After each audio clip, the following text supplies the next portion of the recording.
નમસ્કાર, સમાચાર બુલેટિનમાં આપનું સ્વાગત છે. પહેલા જોઈએ આજના મુખ્ય સમાચાર. સાંસ્કૃતિક વારસાને જાળવી રાખી એક ભારત શ્રેષ્ઠ ભારત અભિયાનને વધુ મજબૂત બનાવવા પ્રધાનમંત્રી નરેન્દ્ર મોદીનું આહવાન. કચ્છના ધોરડો ખાતે રાષ્ટ્રીય પ્રવાસન મીટ 2017ને પ્રધાનમંત્રીનું વિડીયો કોન્ફરન્સથી સંબોધન.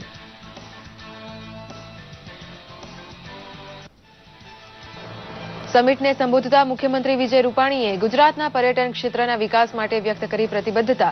ત્રિદિવસીય સમિટમાં તમામ રાજ્યોના પ્રવાસન, રમતગમત અને સાંસ્કૃતિક મંત્રીઓ સહિત 250 મહાનુભાવો લઈ રહ્યા છે ભાગ.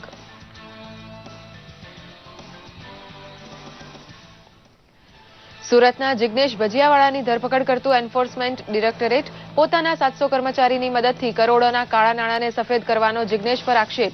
ધરપકડ બાદ જિગ્નેશને અમદાવાદ લવાઈ હાથ ધરાઈ કાર્યવાહી. આજે અમદાવાદ કોર્ટમાં પેશગી. કેન્દ્ર સરકારની રાસાયણિક ખાતર માટેની ડાયરેક્ટ બેનિફિટ ટ્રાન્સફર યોજના હેઠળ ગુજરાતમાં સૌપ્રથમ નર્મદા જિલ્લા માટે શરૂ થયો પાયલોટ પ્રોજેક્ટ. કેન્દ્રીય મંત્રી મનસુખ માંડવિયાએ કરાવ્યા શ્રી ગણેશ. ખાતરની સીધી ખરીદી, ઓનલાઈન સ્ટોકને કારણે ખાતરની કાળાબજારી અટકવાનો વ્યક્ત કર્યો વિશ્વાસ. અમેરિકાના 45મા રાષ્ટ્રપતિ તરીકે ડોનાલ્ડ ટ્રમ્પે હોદ્દા અને ગુપ્તતાના લીધા શપથ. અમેરિકા ફર્સ્ટના નારા સાથે ઇસ્લામિક આતંકવાદને ખતમ કરવા કર્યું આહવાન. વેપાર સંબંધી સહિતના કરારો પર ફરીથી વાતચીત થશે તેમ જણાવી અમેરિકા ફરીથી તાકાતવાર અને મહાન બનશે તેવી ખાતરી ઉચ્ચારતા ડોનાલ્ડ ટ્રમ્પ. કેન્દ્ર સરકાર આજે પ્રસ્તાવિત તામિલનાડુ સરકારના જલ્લીકટ અધ્યાદેશને રાષ્ટ્રપતિ સમક્ષ મૂકશે. કાયદા વિભાગ, પર્યાવરણ વિભાગ તથા ગૃહ મંત્રાલયે આપી સ્વીકૃતિ.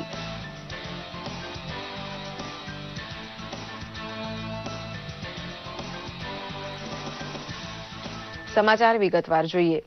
પ્રધાનમંત્રી નરેન્દ્ર મોદીએ ગઈકાલે કચ્છમાં સફેદ રણ ખાતે રાજ્યોના તથા કેન્દ્રના પ્રવાસન, યુવક પ્રવૃત્તિ તથા સાંસ્કૃતિક બાબતોના મંત્રીઓ અને સચિવોના સંમેલનને સંબોધતા પ્રવાસનલક્ષી વિકાસ સાધવાની દિશામાં પ્રયાસો કરવાની અપીલ કરી હતી. તેમણે જણાવ્યું હતું કે દેશી વિદેશી પ્રવાસીઓને આકર્ષવા પર્યટન અનુકૂળ વાતાવરણ સર્જવું જોઈએ. દિલ્હીથી વિડીયો કોન્ફરન્સથી સંમેલનને સંબોધતા શ્રી મોદીએ કચ્છના સફેદ રણને લોકપ્રિય પ્રવાસન ધામ બનાવાયું તેનું દ્રષ્ટાંત આપ્યું હતું. कि जिसे अपने पूर्वजों पर, अपनी पुरानी परंपराओं पर, अपनी संस्कृति पर, अपनी विरासत पर गर्व न हो. अगर हमें ही गर्व नहीं होगा तो हम दुनिया को क्या दिखाएंगे. हमारे पास जो है उसके प्रति गर्व का भाव, ये हमारी शिक्षा का हिस्सा हो, हमारी युवा प्रवृत्ति का हिस्सा हो और हमारी सांस्कृतिक विरासत को विश्व के सामने एक अनोखी विरासत के रूप में रखने का हमारा निरंतर प्रयास होना चाहिए. આ અગાઉ કચ્છના ધોરડો ખાતે એક ભારત શ્રેષ્ઠ ભારતની થીમ હેઠળ યોજાયેલી પ્રવાસન સમિટનો મુખ્યમંત્રી વિજય રૂપાણીએ આરંભ કરાવ્યો હતો. સમિટને સંબોધન કરતા મુખ્યમંત્રીએ જણાવ્યું હતું કે ટુરિઝમ ડેસ્ટિનેશનથી કચ્છને નવી દિશા મળી છે અને રોજગારીમાં પણ વધારો થયો છે.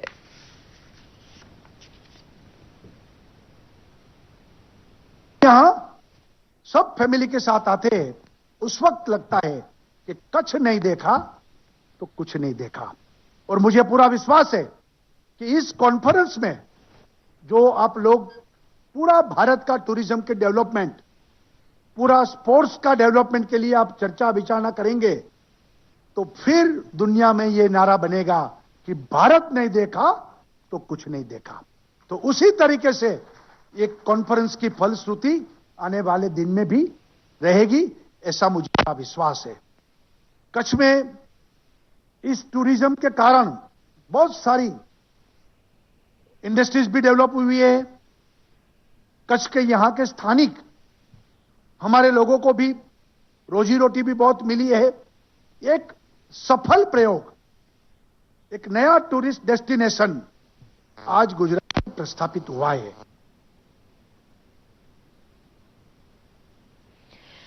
એક ભારત શ્રેષ્ઠ ભારતની થીમ હેઠળ યોજાયેલી પ્રવાસન સમિટમાં કેન્દ્રીય પ્રવાસન મંત્રી શ્રી મહેશ શર્માએ કહ્યું હતું કે પ્રવાસન એટલે માત્ર એક સ્થળેથી બીજા સ્થળે જવું. એની સમિત વ્યાખ્યામાંથી બહાર આવી સાંસ્કૃતિક વારસો, આતિથ્ય સહકાર, રહેણીકરણી તથા સંબંધો વિકસાવવા વગેરે અને અનેકતામાં એકતાનું મેળવણ થાય તો જ એક માણસ અને સમાજ એકબીજામાં ભળી શકે.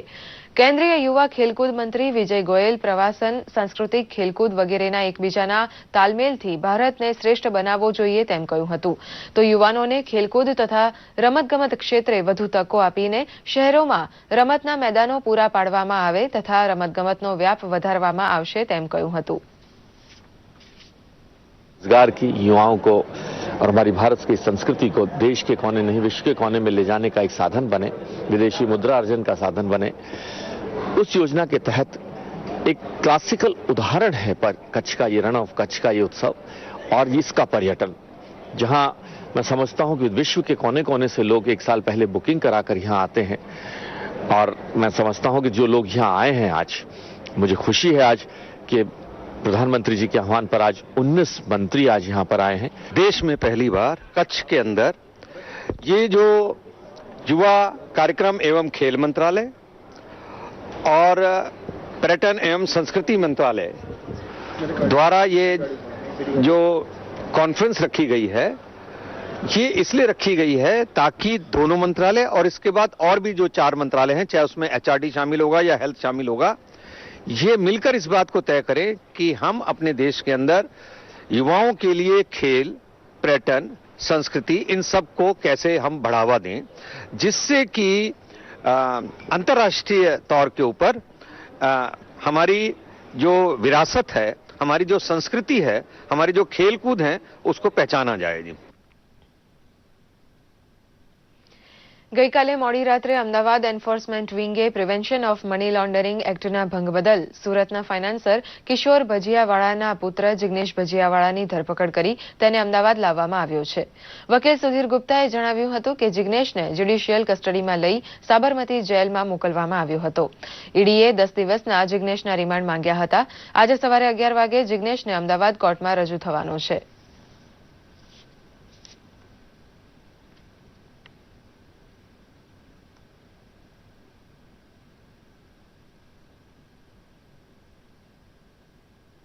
જિગ્નેશ ભજીયાવાલાને એરેસ્ટ કરી અને આજે કોર્ટમાં રજૂ કર્યો છે. તેમની સામે રૂપિયા રોકડા કરવા માટે 500 અને 1000ની નોટ ખોટી રીતે એન્કેશ કરવા માટેનો કેસ CBI રજીસ્ટર કરેલો અને એમના ત્યાંથી જે પૈસા પકડાયેલા 2000ની કરન્સી નોટ, એ બાબતે એમને prevention of money laundering act નીચે એરેસ્ટ કરવામાં આવેલ છે અને તેમના 10 દિવસના રિમાન્ડ માંગવામાં આવેલ છે. ઇન્કમ ટેક્સે જ્યારે રેડ કરી ત્યારે એમના ત્યાંથી 1 કરોડ અને 15 લાખ રૂપિયા જેવા પકડાયેલા એમના ઘરેથી અને લોકરમાંથી. સુરત પીપલ્સ કોઓપરેટિવ બેંકમાં એમને ખોટા આઈડેન્ટિટી કાર્ડ ઉપર ફોર્જરી કરી અને પૈસા 500 અને 1000ની નોટો રજૂ કરી અને એક્સચેન્જ કરાવેલી, એ બાબતનો કેસ. ભારત સરકાર દ્વારા ખાતરમાં ડાયરેક્ટ બેનિફિટ ટ્રાન્સફર યોજના પ્રથમ તબક્કે દેશના 16 જિલ્લાઓમાં શરૂ થનાર છે. તે પૈકી ગુજરાતના 2 જિલ્લાઓને પસંદ કરવામાં આવ્યા છે. 2 પૈકી નર્મદા જિલ્લાથી આ રાસાયણિક ખાતર પાયલોટ પ્રોજેક્ટનો પ્રારંભ મનસુખભાઈ માંડવિયાના હસ્તે રાજપીપળા ખાતે કરવામાં આવ્યો હતો. આ પાયલોટ પ્રોજેક્ટ અંતર્ગત નર્મદા જિલ્લાના કુલ 70 ખાતર વિક્રેતાઓને પોઈન્ટ ઓફ સેલ મશીનનું પણ વિતરણ કરવામાં આવ્યું. આ પાયલોટ પ્રોજેક્ટને કારણે હવે ખેડૂતોને ખાતર ખરીદવા રોકડ નાણાંની જરૂર નહીં પડે, ઉપરાંત લાઈનમાં પણ નહીં ઉભા રહેવું પડે. હવે સબસિડી બાદ કરીને તેટલા જ નાણાં ચૂકવવા પડશે. તે પણ ડેબિટ કાર્ડ દ્વારા પેમેન્ટ કરી કેશલેસ વ્યવહાર કરવા બદલ 10% વધારાની રાહત પણ મળશે. કેન્દ્રીય મંત્રી શ્રી માંડવિયાએ દૂરદર્શનને જણાવ્યું હતું કે હવે ખેડૂતો ડાયરેક્ટ ખાતર ખરીદી શકશે. જે તે વેપારીનો સ્ટોક પણ ઓનલાઈન રહેશે. ખાતરના કાળા બજાર કે દુરુપયોગ નહીં થાય.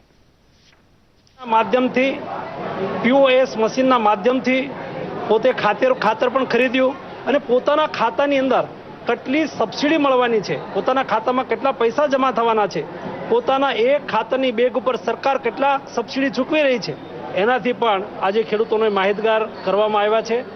આગામી દિવસોની અંદર સમગ્ર દેશની અંદર 85,000 કરોડ રૂપિયાની સબસિડી એ ખેડૂતોના ખાતામાં નાખવામાં આવશે, જેથી કરીને કોઈ ખેડૂતના લાભના પૈસા એ અન્ય જગ્યાએ પગ ન કરી જાય, ખાતરનો કાળો બજાર ન થાય, ખાતર કોઈ ઇન્ડસ્ટ્રીઝની અંદર જતું ના રહે, ખેડૂતોને મળેલા ખાતરની જ સબસિડી ખેડૂતોના એકાઉન્ટમાં જમા થશે. આ મહત્વપૂર્ણ નિર્ણય જ્યારે ભારત સરકારે કર્યો છે ત્યારે નર્મદા જિલ્લાની અંદર આજે અમે એમનો પ્રારંભ કર્યો છે. ખેડૂતોને તાત્કાલિક તો એ ફાયદો થશે કે એમને આ મશીન દ્વારા ખરીદી કરશે એટલે એમની નોંધ થશે કે આ ખેડૂતે જ આ ખરીદી કરી છે, એમને સ્ટોક જે તે વિક્રેતા પાસે કેટલો છે દેખાશે અને ખેડૂતનો ખાતરનો જે દુરુપયોગ થતો હતો એ હવે અટકાવી શકાશે. સબસિડી સાથેના પૈસા આપવા પડતા ને હવે છે આ ડાયરેક્ટ આ ખાતામાં સબસિડી પડી જાય છે ને 10% કેશલેસ પણ આપે છે. નર્મદા નિમમાં ને નર્મદા ફોસમાં બેમાં 10% કેશલેસ કરી આપવામાં આવે છે. ગુજરાતમાં હાલમાં વાદળછાયું વાતાવરણ છે, પરંતુ હાલમાં વધુ તીવ્ર ઠંડી પડવાની શક્યતા નથી તેવું હવામાન કેન્દ્રના મનોરમા મહંતીએ દૂરદર્શન સાથેની વાતચીતમાં જણાવ્યું હતું. તેમના જણાવ્યા અનુસાર હકીકતમાં આ માસમાં હાલના દિવસોમાં જે તાપમાન હોવું જોઈએ તેનાથી થોડું વધુ તાપમાન છે. આગામી 2-4 દિવસમાં ઠંડી ગરમીમાં વધઘટ થવાની શક્યતા નથી.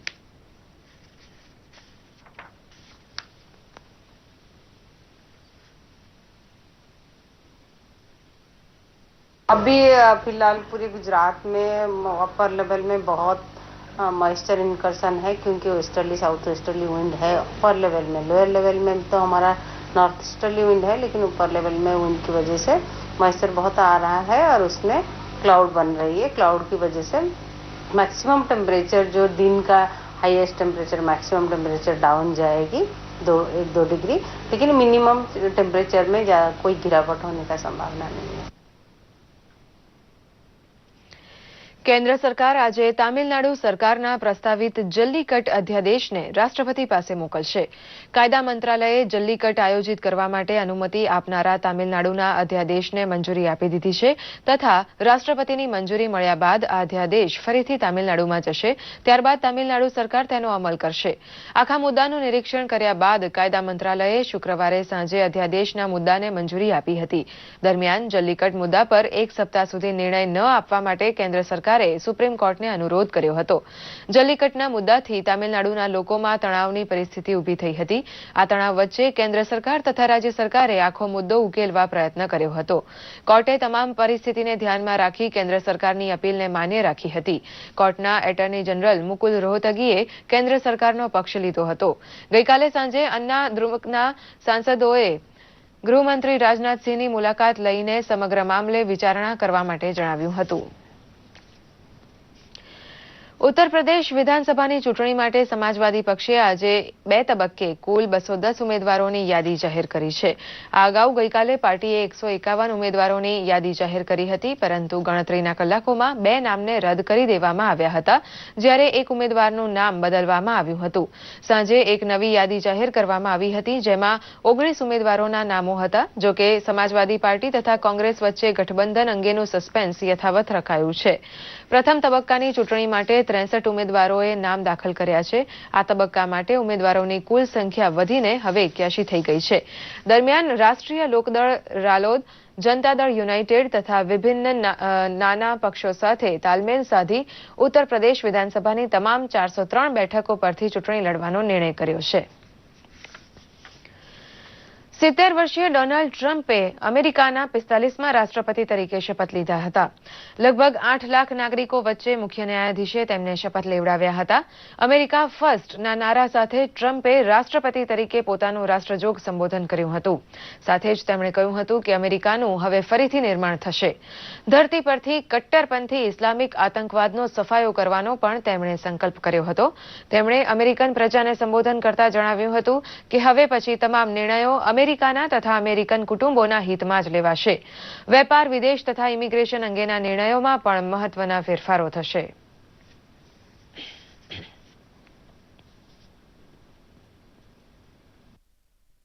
From this day forward, it's going to be only America first. America first.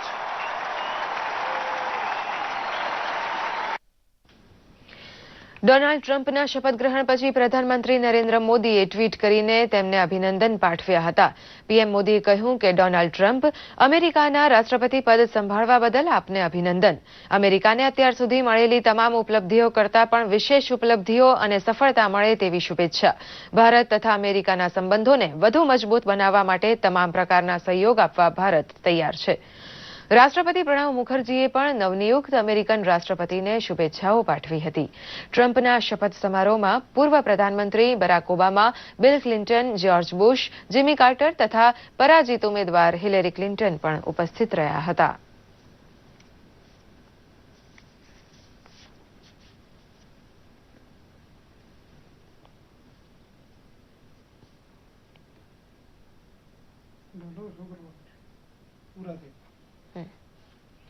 દર્શક મિત્રો, આ સાથે જ આ સમાચાર બુલેટિન અહીં સમાપ્ત થાય છે. નમસ્કાર.